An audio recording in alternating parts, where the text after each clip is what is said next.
po sa amin sa gabing ito, na nawa po ay may tanim o may sa puso po namin sa ating mga ngayon po ay tatawagin ko na po magbibigay ng offering exhortation by Sister Lucy.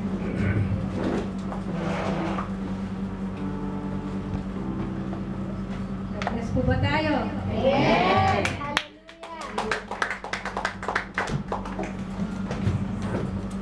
Magandang gabi sa inyo lahat, mga sa Panginoon. Nag-bless po ba tayo sa ating mensahe, mga kapatid? Amen! Ngayon po ang ating pong pakinggan ang mensahe ng Panginoon sa pagbibigay. Amen! Ano nga po ba ang pagkakaiba ng pag-iika po at paghahandog? Pero ang pag-iika po daw po, ang sabi sa salita ng Panginoon, ito ba daw po ay pagbabayad sa Panginoon. Amen? At ang paghahandog daw po ay kusang loob na pagbibigay sa Panginoon.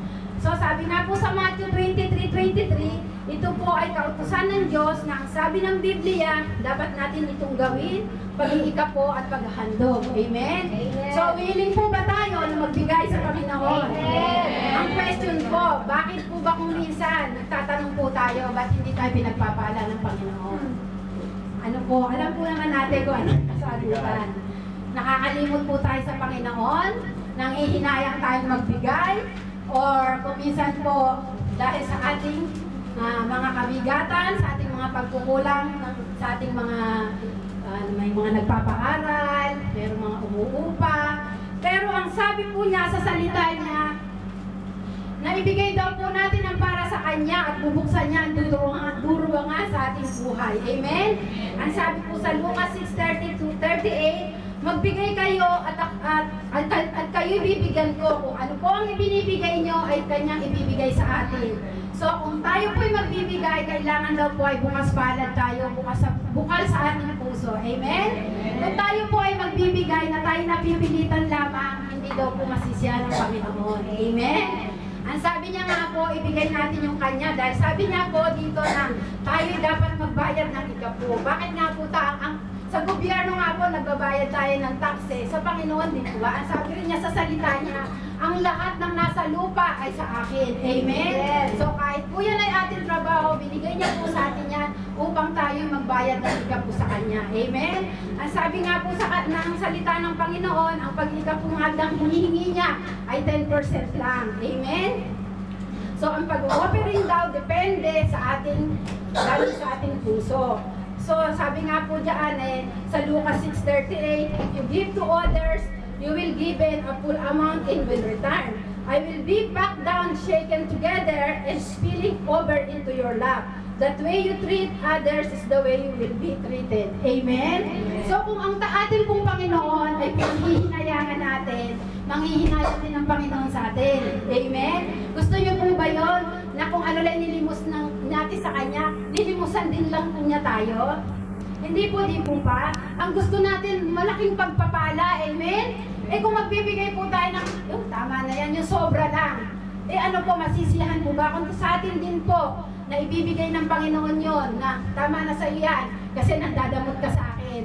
Di po ba masakit din sa atin na yun naman pong ibinibigay natin sa Panginoon, hindi naman po yun ginagamit kung saan. Ginagamit po yun saan? Sa gawain natin. Amen. Kung ang sasakyan po kailangan ng gasolina, ang gawain din po kailangan ng gasolina. Amen?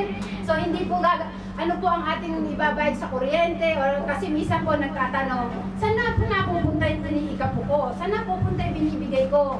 Baka napupunta lang sa mga leader, sa mga pastor. Hindi po. Kung hindi pa po natin alam, yun po ay ginagamit din sa kongregasyon. At kung tayo naman po may sobra-sobra, na itutulong natin sa iba. Amen? Ang sabi nga po sa salita niya, kung anong itreat mo natin sa Panginoon, yun din ay itreat niya sa atin. So itreat po natin ang Panginoon na may kaluwalhatian at pagpapala na nanggagaling din sa Kanya na ibalik natin sa Kanya. Amen po?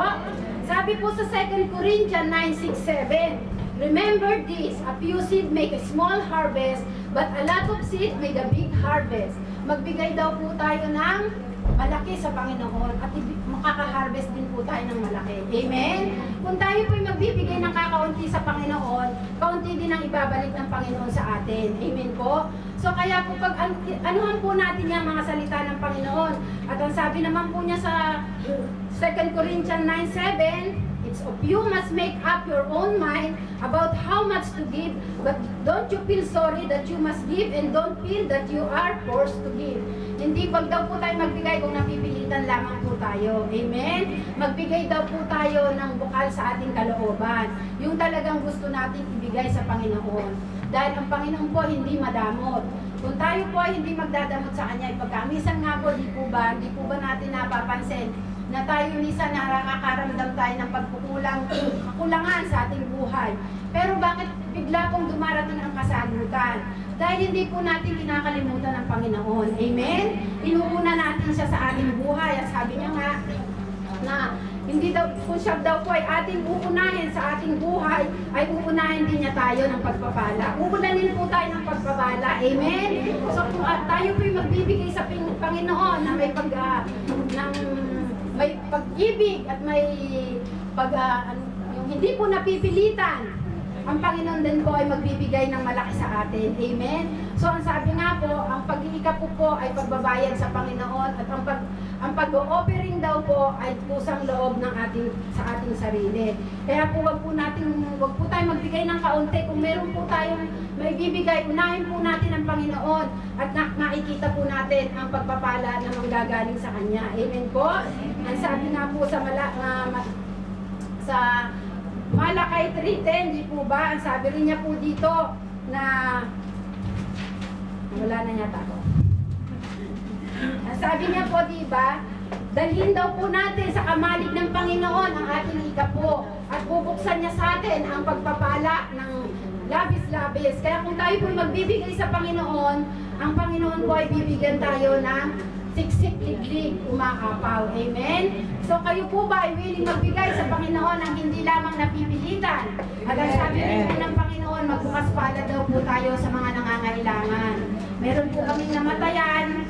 Kung meron po sa inyo na kinakatok ang inyong mga puso, ay nagpapasalamat kami kung meron pong magbibigay ng kahit na anong tulong sa ating namatayan na kapatid. Amen? So kaya po tayo po, wag po nating hayaan na tayo po'y manghinayang sa pagbibigay sa Panginoon. Subukan lang po natin na unahin siya. Ibigay natin sa Kanya para sa Kanya at magbigay tayo ng may kasiyahan sa ating puso na hindi napipilitan, na hindi tayo tama na to sa Panginoon. Makikita po natin ang pagbabago ng ating buhay. Although na kumisan po, alam po naman natin na may time talagang gipit na gipit tayo, nagkukulang tayo. Pero subukan nga daw po natin unahin ng Panginoon at ibibigay niya sa atin ang siksik-liglig, umaapaw ng ating pangangailangan. Kung yung nga po mga ibon daw sa parang nabubuhay, tayo pa kaya na kanyang mga anak, hindi niya po tayo pababayaan. Ano man pong pagkukulang sa ating buhay, uuunahin natin ang Panginoon at ibibigay natin ang para sa Kanya na may lubos-lubos na kasiyahan sa ating puso. Ano pong bibigay sa atin? Siksik-liglig ng maapaw. So, magbigay na po ang nais na bibigay sa Panginoon. Amen? Nawa po sana po tayo ay magbigay sa Panginoon ng hindi lamang napipilitan, kundi yung ating pusang ibibigay natin sa Panginoon. Amen? Tayo lahat at tayo manalangin.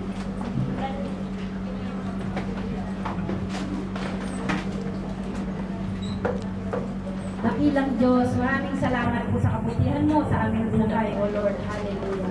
Salamat sa mga mensahe na binibigay mo po sa amin upang maglinaw at magliwanag sa aming buhay, O Lord. Hallelujah.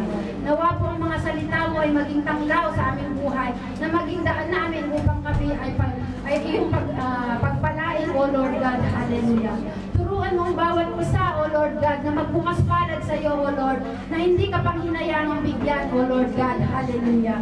At nawa, Lord, ang mga magsisipagbigay ng para sa iyo, Lord God, pagpalain mo rin po, O Lord, ano man ang kanilang pangangailangan.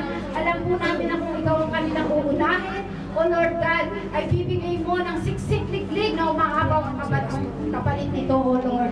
Nawa po ang lahat ng mga kapatid na ito na nagbigay sa iyo, Lord God, ay pagpalain mo, Lord. Bigyan mo ang ano man ang kanilang pangangailangan, O Lord God. At ang mga ibibigay din po namin, O Lord God, ay magamit namin sa iyong gawain, O Lord God. Hallelujah. Maraming salamat, Lord, sa inang binabalikan lahat ng papuri, lahat ng pasasalamat sa tanging pangalan ng Panginoon Kristo. In Jesus' name.